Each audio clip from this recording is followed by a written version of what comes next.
Pagpatak ng alas 2 ng hapon, isa-isa na isinasakay sa truck ang mga gagamitin nila sa pagtitinda. All set na para pumunta sa palengke kung saan sila pupwesto.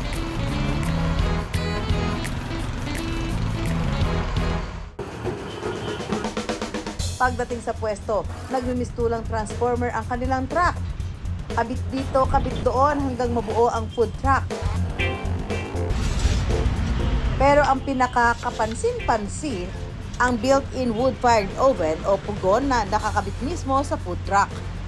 Itong business na to, nag-start lang actually as a hobby. Ang talagang hilig ko ay gumagawa ako ng mga stove, umangat sa rocket stove.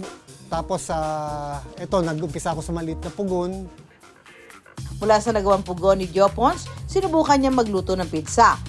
Paano kasi, may background din ako sa pizza making na natutunan ko sa pinsan ko sa ibang bansa. Pandemic noon, di ka makalabas, gumawa ako ng pizza. Nagustuhan naman ng mga kaibigan ko, ng family. So, yun yung nag-ganong perso sa akin na magtayo ng business na to. Nung una, mayroon talaga silang pwesto pero dahil tago, hindi gaanong tinatao. Para mas mailapit sa mga tao ang negosyo, nagka-bright idea si Jopons. Naisip ko, ilagay ko kaya sa wheels tong pugon. Ito sa challenge to me mentally eh. Dahil mahilig din ako magkakalikot. Una ginawa ko siya sa trailer, tapos ngayon, nakalagay na siya sa maliit na sasakyan. Sa pakikipag-ugnayan sa barangay, pinayagang pumuesto ang kanilang food truck sa gilid ng palengke na katabi rin ng highway kung saan maraming dumaraang tao.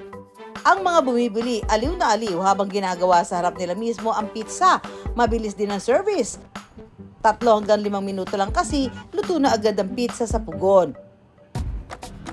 Bukod sa niluto sa pugon, bentahe rin ng kanilang pizza ang fresh at organic na mga sangkap na para bang kumain talaga ng authentic Italian pizza. I'm familiar kasi with yung mga sakit na fatty liver. Yung wife ko is a kidney transplant. So parang we were avoiding yung mga hindi natural na ingredients. So ano kakaiba dito sa pizza natin? I'm using real olive oil. Yung sauce natin is talagang tomato sauce, San Marzano, made out of San Marzano tomatoes.